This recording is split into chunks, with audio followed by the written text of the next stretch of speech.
Breaking news చూస్తున్నాం. కాకినాడ తుని జాతీయ రహదారిపై రోడ్డు ప్రమాదం జరిగింది. యాసిడ్ ట్యాంకర్ ను లారీ ఢీకొంది. ట్యాంకర్ నుంచి యాసిడ్ బయటకు రావడంతో కిలోమీటర్ల మేర వాహనాలు నిలిచిపోయాయి.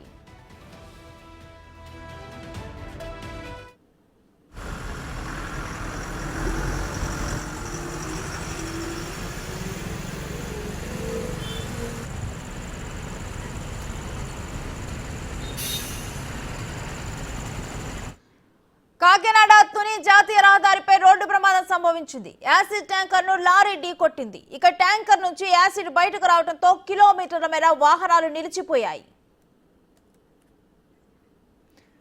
ఇక ఇదే అంశానికి సంబంధించి మరిన్ని డీటెయిల్స్ మా ప్రతినిధి రాజేష్ అడిగి తెలుసుకుందాం. రాజేష్, అసలు ఈ ప్రమాదానికి సంబంధించి డీటెయిల్స్ ఏంటి?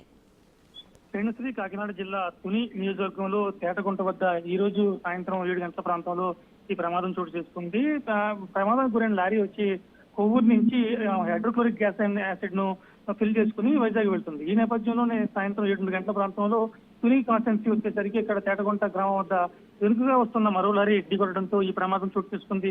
అయితే ప్రమాదం అనంతరం కూడా కొద్దిగా గ్యాస్ లీక్ అవడంతో దాన్ని పెద్దగా సీరియస్ గా తీసుకోలేదు. అనంతరం ఆ గ్యాస్ లీకేజ్ మరీ పెరిగిన కొద్ది సమయం పెరిగే కొద్ది ఎక్కువగా లీక్ అవడంతో వెంటనే పోలీసులు మొత్తం అప్రమత్తమయ్యారు. దారి పొడుగునా కూడా పెద్ద ఎత్తున గ్యాస్ లీక్ అవడంతో అటువైపు ఎవరిని వెళ్ళలేకుండా కూడా పోలీసులు ఆపుకుని దాంతో పాటు అగ్నిమాపక సిబ్బంది అంతా కూడా అక్కడ చేరుకుని ఆ గ్యాస్ ను అదుపు చేసే ప్రయత్నం చేస్తున్నారు. ప్రస్తుతానికి మాత్రం గ్యాస్ ను మాత్రం ఈ అగ్నిమాపక సిబ్బంది ఉన్న ప్రత్యేక ద్రావకం ద్వారా దాన్ని డైల్యూట్ చేసే ప్రయత్నం అయితే కొనసాగుతుంది. ఇంచుమించుగా 40 నిమిషాల పాటు ఆ ప్రయత్నం కొనసాగుతూనే ఉంది. దాంతో పాటు వాల్వ్ను కట్ చేద్దామని చూస్తారు. అయితే వాల్వ్ను కట్ చేయడానికి కూడా ఇంకా అవకాశం కుదరదు.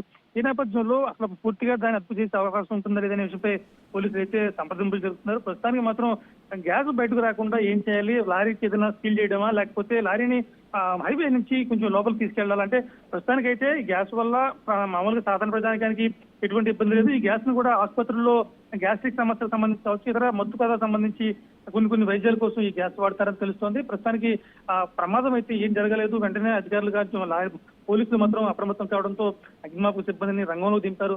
ఆ గ్యాస్ ను లీకేజ్ ని మొత్తం ఎట్లా అయితే కట్టుదిట్టం చేసే ప్రయత్నం అయితే కొనసాగుతుంది. ఏదేమైనా కానీ ఇటీవల కాలంలో రాజమండ్రి నుంచి వైజాగ్ వెళ్లే హైవేలో తరచుగా ప్రమాదాలు జరుగుతూనే ఉన్నాయి. దారిలో అంటే ఇటీవల కాలంలో హైవే రోడ్ ఎక్స్టెన్షన్ చేయడంతో విస్తీర్ణం చేయడంతో వాహనాలు అధిక వేగంతో వెళ్తున్న ఎటువంటి సందేహం లేదు. ఈ నేపథ్యంలోనే ముందు వెళ్తున్న వాహనాన్ని ఈ రోజు గ్యాస్ట్రిక్ HCl హైడ్రోక్లోరైడ్ తీసుకెళ్తున్న లారీని వెనుక వైపు నుంచి వెళ్తున్న మామూలు కంటైనర్ లారీ వచ్చి ఢీకొట్టింది. ఈ నేపథ్యంలో బ్యాక్ పార్ట్ మొత్తం కూడా గ్యాస్ ట్యాంక్ సంబంధించి లోపలికి వెళ్ళిపోవడంతో 4 చోట్ల లీకేజ్ అయితే కనబడుతున్న ముందు 4 చోట్ల నుంచి కాదు 2 చోట్ల నుంచే కొద్ది మొత్తంలో బయట రావడంతో అధికార యంత్రాంగం పెద్దగా దాన్ని సీరియస్ ఆ తర్వాత కొద్దిగా లీకేజ్ శాతం ఎక్కువ అవడంతో వెంటనే అధికార యంత్రాంగం మొత్తం అప్రమత్తమైంది. పోలీసులు అలాగే అగ్నిమాపక సిబ్బంది అందరూ కూడా వచ్చి దాన్ని అదుపులో చేసి అంచుమించుగా మరో అర్ధ గంటలో పూర్తిగా అదుపులోకి వచ్చే అవకాశం ఉంటుంది. అయితే ప్రెసెంట్ ట్రాఫిక్ కూడా అక్కడ నిలిచిపోయినట్లు తెలుస్తోంది. దాని గురించి డీటెయిల్స్ ఏంటి రాజేష్?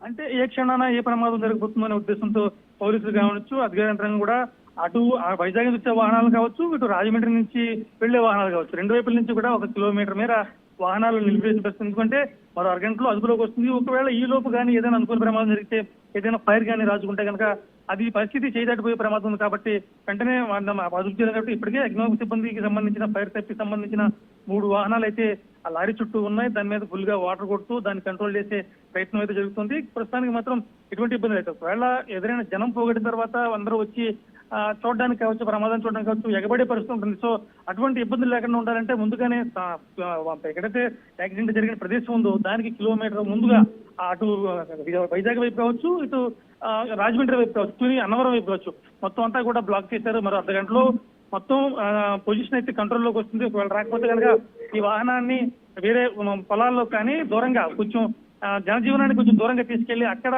దాన్ని కంట్రోల్ చేసే ప్రయత్నం చేసే అవకాశం ఉందనే విషయంపై పోలీసులు కావచ్చు, ఇటు ఈ సిబ్బంది కూడా చెప్తారు. దీనికి సంబంధించి ఒకవేళ అవసరమైతే కనుక కెమికల్ ఇంజనీర్ తో కూడా కొవ్వూరు ఫ్యాక్టరీ నుంచి ఇది వైజాగ్ పెడుతుంది. కెమికల్ ఇంజనీర్లు కూడా వెంటనే రావాల్సిందిగా ఆదేశాలు జారీ చేశారు.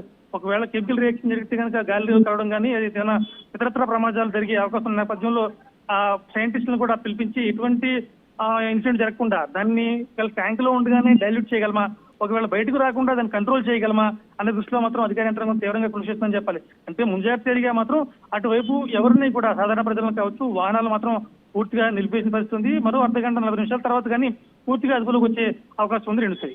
Right, thank you Rajesh.